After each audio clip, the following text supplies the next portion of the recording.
चलो आओ। चुप कर, तेरी नाक के नीचे से ये भाग गई, क्या खाक देखभाल करेगा तू इसकी? ये तू बोल रहा है? अपनी गर्भवती पत्नी को निकालने की दरिंदगी की है तूने। तुझे इसे बेटी कहने का हक नहीं है, चल जा। बस कीजिए पापा, और आप भी मामा जी, यही वजह थी मेरे भागने की। अगर दोबारा आप लोग लड़े तो इस बार मैं भागूंगी नहीं, सीधा जान दे दूंगी। तुम कैसी बातें?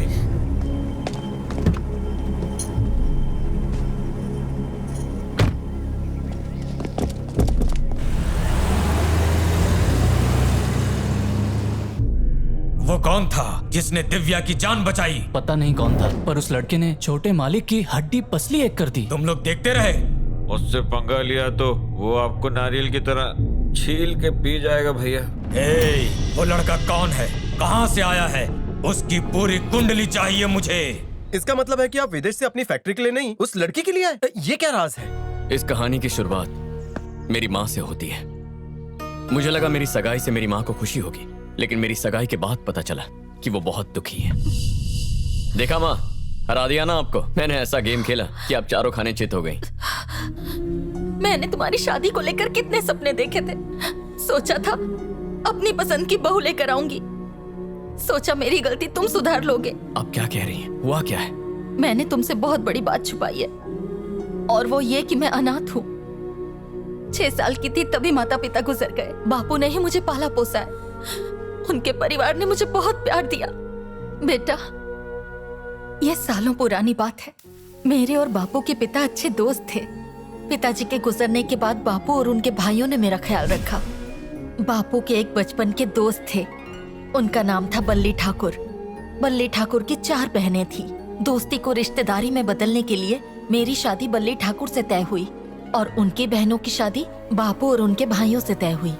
मेरी पढ़ाई खत्म होते ही बल्ली के साथ मेरी शादी होने वाली थी। इस बीच बापू और उनके भाइयों की शादी हो चुकी थी, पर मुझे तुम्हारे पापा से प्यार हो गया था। मुझ में हिम्मत नहीं थी बापू को ये सच बताने की, इसलिए मैंने बल्ली को सब बता दिया। तुम ये क्या कह रहे हो? मैं ये शादी नहीं कर सकता। सारी तैयारियां हो चुकी हैं, सारे न्योते पड़ चुके हैं, तुम इनकार कैसे कर सकते हो? तुम्हारी बहनें और हम सब कितने खुश थे। कुंडली के मुताबिक हमारी शादी नहीं हो सकती। शादी नहीं हुई तो उसकी बदनामी होगी। वो मैं नहीं जानता, लेकिन मैं ये शादी नहीं कर सकता। माफ कीजिए। लेकिन बल्ली ने हमारी शादी कोर्ट में करवा के हमें गांव से बाहर भेज दिया। बल्ली ठाकुर के बहुत उपकार हैं हम पर। बापू को ये बात पता चल गई और बल्ली से रिश्ता तोड़ लिया। निकल यहाँ से। मेरी बहन को भगाकर उसकी शादी करवा दी, मैं कभी क्षमा नहीं करूंगा तुझे। अब मैं इसका दंड तेरी बहनों को घर से निकाल कर तुझे दूंगा। पति होते हुए भी तेरी बहनें विधवा का जीवन व्यतीत करेंगी। अपनी बहनों को उस हालत में देखकर तू जीवन भर खून के आंसू रोएगा। निकलो। उस वक्त बल्ली की बड़ी बहन पेट से थी। उन्होंने एक प्यारी सी बेटी को जन्म दिया। बापू बच्ची को घर लाना चाहते थे, पर बल्ली ने देने से इनकार कर दिया। बात अदालत तक चली गई। अदालत ने ये फैसला लिया कि बच्ची हमेशा के लिए माँ के पास रहेगी, पर उसके पिता महीने में एक बार उससे आकर मिल सकते हैं।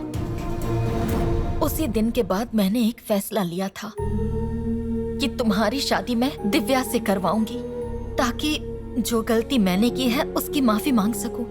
तो इस बारे में मैंने बल्ली से बात की। सरस्वती, तुम्हारे इस फैसले से कुछ भी बदलने वाला नहीं है। तुम तो जानती ही हो, तुम्हारे लिए सबके दिलों में नफरत घर कर चुकी है। दिव्या को बहू बनाने का सपना छोड़ दो। मेरी वजह से दोनों की दोस्ती टूट गई। सोचा था ये रिश्ता करवा के अपना प्रायश्चित कर पाऊंगी, पर सब कुछ उल्टा हो गया। नहीं रो मत, इसमें तुम्हारी कोई गलती नहीं है माँ। तुम्हारी अधूरी ख्वाहिश को मैं पूरा करूंगा।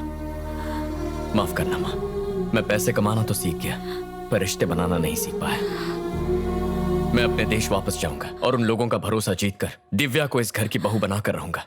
फिर मैंने दिव्या से जुड़ी जानकारी निकालने की कोशिश की, तब मुझे ग्रीन आर्मी के बारे में पता चला। फिर मैंने एक प्लान बनाया, खुद ग्रीन आर्मी को मेरी फैक्ट्री के खिलाफ भड़काकर फैक्ट्री को बंद करवाया और दिव्या से मिलने का बहाना ढूंढा। अब दिव्या का दिल जीतने के लिए उसके परिवार से मिलना होगा। रुको, तुम लोग कौन हो? आप लोग कौन है? मेरे भैया भूपेंद्र, नागेंद्र, देवेंद्र और ये धर्मेंद्र। जितेंद्र नहीं है? मरना है क्या? मैं कैसे मान लूं कि तुम दिव्या से सच्चा प्यार करते हो? आप कहें तो साबित करके दिखा दो। कैसे करोगे? जैसे आप चाहें। तुम्हें मार डालूं तो? कब और कहां? अगर किसी ने दिव्या पर आंख उठाई तो? बर्बाद कर दूंगा उसे। उसे खुश रखोगे? उसे पलकों पर बिठाऊंगा। दामाद जी, इतनी जल्दी मान गए? पहली बार देख के ही पसंद कर लिया था। जल्द ही तुम दोनों की शादी करवा दूंगा। सर दरअसल दिव्या मुझसे थोड़ी सी नाराज है। मुझे आपसे बस कुछ दिनों की मोहलत चाहिए। मैं सब संभाल लूंगा। हेलो पापा। बेटी, मैंने तुम्हारे लिए एक अच्छा लड़का देखा है, वो तुम्हें हर खुशी देगा। देखिए पापा, बस मुझे झूठे वादे करने वाले लड़के बिल्कुल नहीं पसंद। बहुत ही अच्छा लड़का है बेटी, तुम्हें जरूर पसंद आएगा। मेरी बात मानो और उससे एक बार मिल लो। ठीक है, और तो कुछ नहीं है ना? जी ठीक है। बाकी काम हम लोगों ने कर लिया। किसका फोन था बेटा? वो पापा ने मेरे लिए एक लड़का देखा है और वो कल मिलने के लिए आ रहा है। तो उसको मना कर दो, मैं तुम्हारे लिए उससे भी अच्छा लड़का मामा लाऊंगा। जी, पापा और आपके संबंध पहले ही बहुत खराब हैं, उन्हें और खराब मत कीजिए। मैं उस लड़के से मिल लूं तो ही अच्छा है। देखो, ये क्या कर रही है इसे खुद पता नहीं है। इसके बाप का भेजा हुआ कोई भी लड़का आए तो उसे रवाना कर दो, और अगर अड़ जाए तो खत्म कर दो।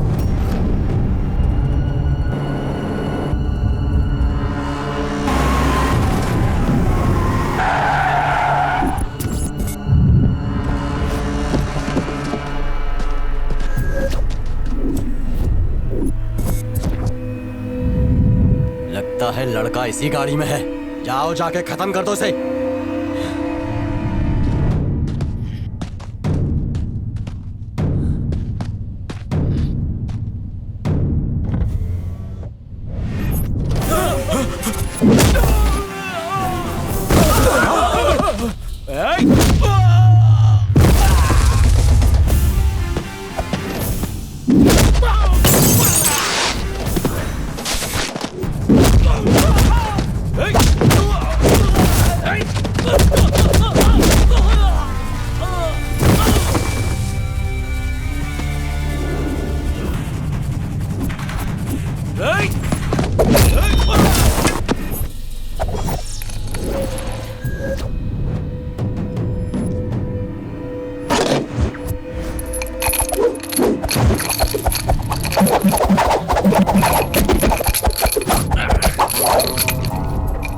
हमारे सामने ये दो डंडियां लेके हवा में ऐसे वैसे घुमाने से तू एक्शन हीरो नहीं बन जाएगा। बहुत दिनों से इसका इस्तेमाल नहीं किया, कोई ढंग का मिला ही नहीं। क्यों ना तुम पे ट्राई करूं। डर तो नहीं जाओगे ना? इस खिलौने से कौन डरेगा? तो चल आजा, दो दो हाथ हो ही जाए। देखते हैं आज तुम्हारे ये हथियार जीतते हैं या मेरा ये खिलौना तुम्हारा नक्शा बिगाड़ देता है।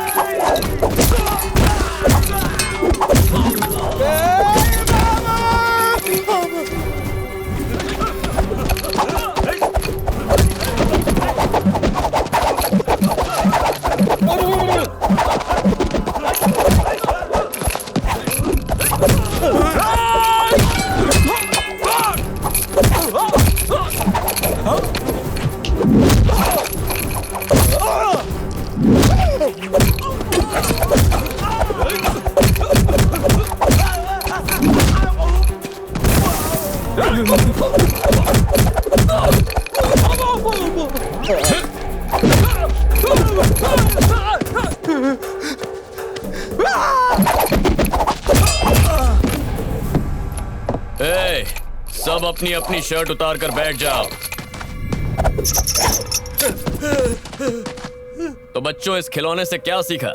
हर खिलौना बच्चों के खेलने का नहीं होता। आप जैसा भोला भाला दिखने वाला आदमी भी कभी कभी खतरनाक हो सकता है। सेहत से तो गुंडे नहीं लगते हो। वैसे करते क्या? बल्ली ठाकुर क्या काम करते हैं? क्या मिलता है? 2 वक्त का खाना और 1000 रुपया रोज मिलता है? साल में एक बार। एक बात तो समझ में आ गई, तुम में से कोई भी ये काम करना नहीं चाहता, बस भूख की वजह से मजबूर हो। मैं तुम सबका बैंक अकाउंट खुलवाऊंगा और हर एक के खाते में 10 लाख डाल दूंगा। अपने परिवार की अच्छे से देखभाल करो और ईमानदारी का काम करो। आप महान हो। हम गुंडागर्दी नहीं करेंगे, आज से हम वही करेंगे जो आप कहेंगे।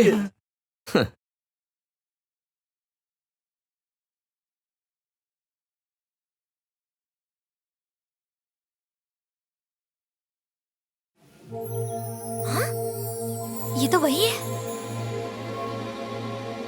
बोलो दिव्या। ये जो लड़का आया है, आप उसे जानते हैं क्या? नहीं, पर वो तुमसे बहुत प्यार करता है।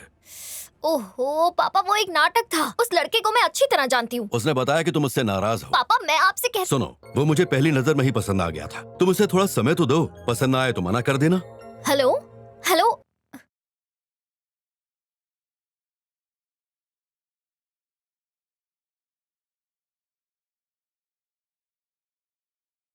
ये क्या नौटंकी चल रही है यहाँ? इसे उठा के बाहर फेंकने को कहा था, यहाँ ले आए। देखिए मालिक, हमें तो ये बहुत पसंद है। आप इसे ही दामाद बनाइए। कूल अंकल जी। गुंडो, अंकल जी से अकेले में बात करनी है। मेरा सामान घर में रखवा दो। चलो। देखिए अंकल जी, मुझे भूपेंद्र ठाकुर ने नहीं भेजा है। मैं खुद दिव्या के लिए आया हूँ। आप मुझसे उम्र में बड़े हैं, इसलिए इज्जत दे रहा हूँ। प्लीज बीच में मत आइए। तू जानता है मैं रुकिए कौन मामा हूँ? जी, लड़का मुझे पसंद भी तो आना चाहिए ना। मेरे मना करने पर खुद ही निकल जाएगा। आने दीजिए इसे। मेरी भांजी से दूर ही रहना। जी समझ गए।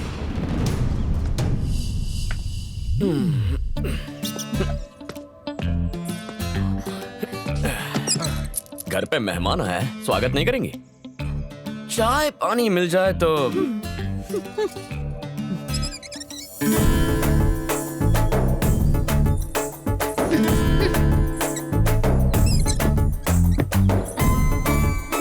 ए ग्रीन आर्मी, तुम्हारे पिताजी को तो इम्प्रेस कर चुका हूँ, कुछ दिनों में तुम्हें भी कर दूंगा। क्या कहती हो? इम्प्रेस करने आए हो, डिप्रेस होकर जाओगे। बोरिया बिस्तर बांध कर ही रखो। इतना कॉन्फिडेंस?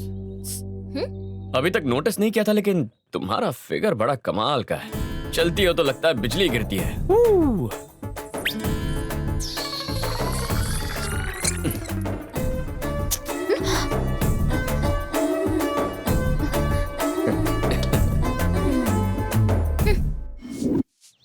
लो ये भी धो देना। मालकिन, आज शाम को मैं नहीं आ पाऊंगी। क्या कारण है? आज मैंने अपने पति के लिए व्रत रखा है। शाम को उनके साथ मुझे मंदिर जाना है। तेरा भाग्य अच्छा है कि कम से कम तेरा पति तो तेरे साथ है। और यहाँ हमें देख लो, पति का घर होते हुए भी इतने वर्षों से हम यहाँ भाई के घर पे पड़ी हैं। अरे मुंह काला करके भाग गई थी वो सरस्वती, और उसका दंड हम सभी को भुगतना पड़ रहा है। वो तो विदेश में आराम की जिंदगी जी रही है। हाँ, वो तो आराम से जी रही है, पर हमारी जिंदगी बर्बाद हो गई।